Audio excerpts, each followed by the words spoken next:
कामचोर बहू।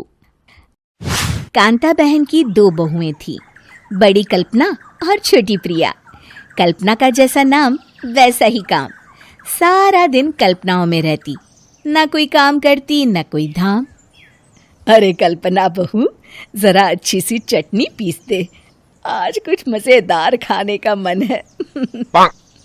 पेट में जलन हो जाएगी माँ जी बुढ़ापे में, और वैसे भी मेरा काम करने का वक्त शाम का है, अब प्रिया को ही बोल दो।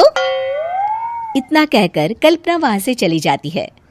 कांता कल्पना के ऐसे रवैये से काफी परेशान रहती हैं।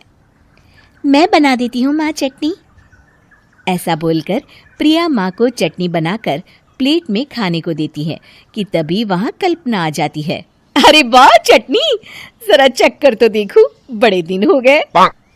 अरे नहीं बहू, तू तो रहने ही दे चटनी खाना, पेट में जलन हो जाएगी।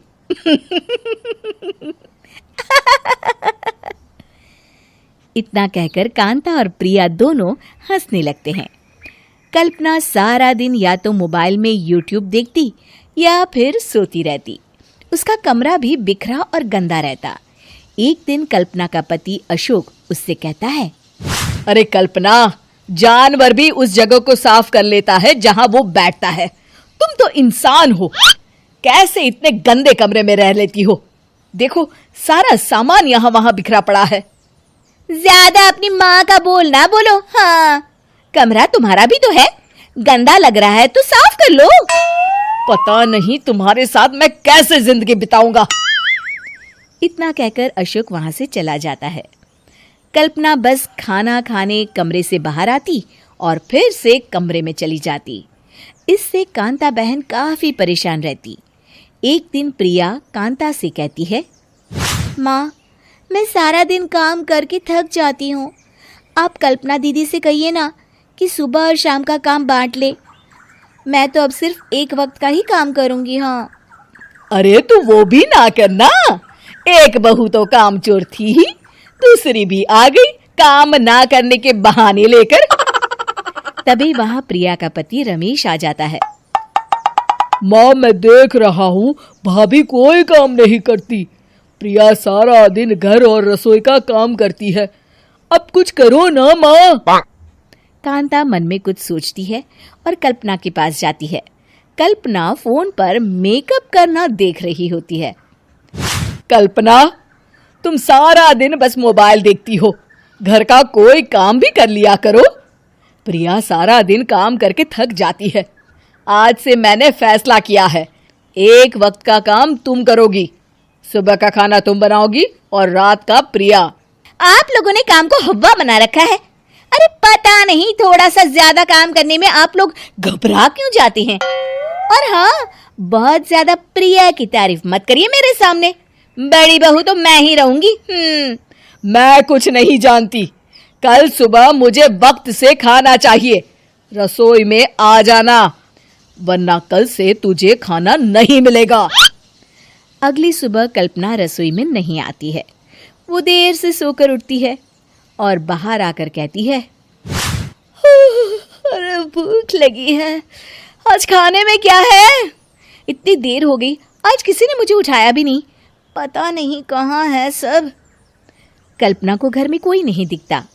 वो रसोई की तरफ जाती है जहां बड़ा सा ताला लगा होता है। अरे रसोई में ताला? ओ, मैं तो भूल ही गई थी। माँ ने आज से सुबह का खाना मुझे बनाने को कहा था। हे भगवान, इतने लोगों का खाना बनाना क्या आसान है? तभी घर के सारे सदस्य बाहर से वापस आते हैं। वाह माँ जी, मजा आ गया छोले भटूरे खाकर। मेरे मुंह में तो अभी भी स्वाद आ रहा है। अरे कल्पना, तेरे भरोसे रहते तो हम तो भूखे ही रह जाते। कल्पना को बहुत गुस्सा आ जाता है। अब बहुत हो गया, आज से मैं अपनी रसोई अलग कर रही हूँ, मैं अपना खाना खुद बना लिया करूंगी। कल्पना अपनी रसोई अलग कर लेती है, पर आए दिन उसका देर से उठना और काम न करने की आदत से वो भूखी ही रह जाती थी। उसी के सामने घर के लोग अच्छे अच्छे पकवान खाते और कामचोर कल्पना को जैसे तैसे ही खाना बनाकर खाना पड़ता। पर एक दिन तो हद ही हो गई। माँ, दीदी आज सुबह से कमरे से बाहर नहीं निकली, हमें जाकर देखना चाहिए। सो रही होगी कामचोर कहीं की, पर तुम कहती हो तो चलो देख लेते हैं उसे। कल्पना कमरे में पेट पकड़कर बैठी होती है। हाय मेरा दर्द, पेट दर्द के मारे मर रही हूं मैं।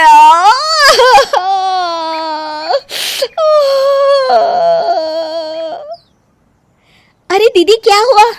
पेट में दर्द क्यों हो रहा है? डॉक्टर को दिखाया आपने? माँ, कल्पना खड़ी होती है और माँ जी के पास आती है। मुझे माफ कर दीजिए, अब से मैं सारे काम में मदद करूंगी, कभी आलस और काम चोरी नहीं करूंगी। हाँ, वो तो ठीक है, लेकिन अचानक क्या हो गया जो तू काम करने को तैयार हो गई? कामचोर कल्पना। माँ, लगातार बासी और उल्टा पुल्टा खाना खाने के कारण मेरे पेट में इन्फेक्शन हो गया है। काम न करना पड़े इसलिए मैं 2 दिन का खाना एक दिन ही बना लेती थी। बासी और खराब खाना खाने के कारण लेने के देने पड़ गए। पेट में दर्द हो रहा है। चलो अच्छा हुआ, देर आए दुरुस्त आए।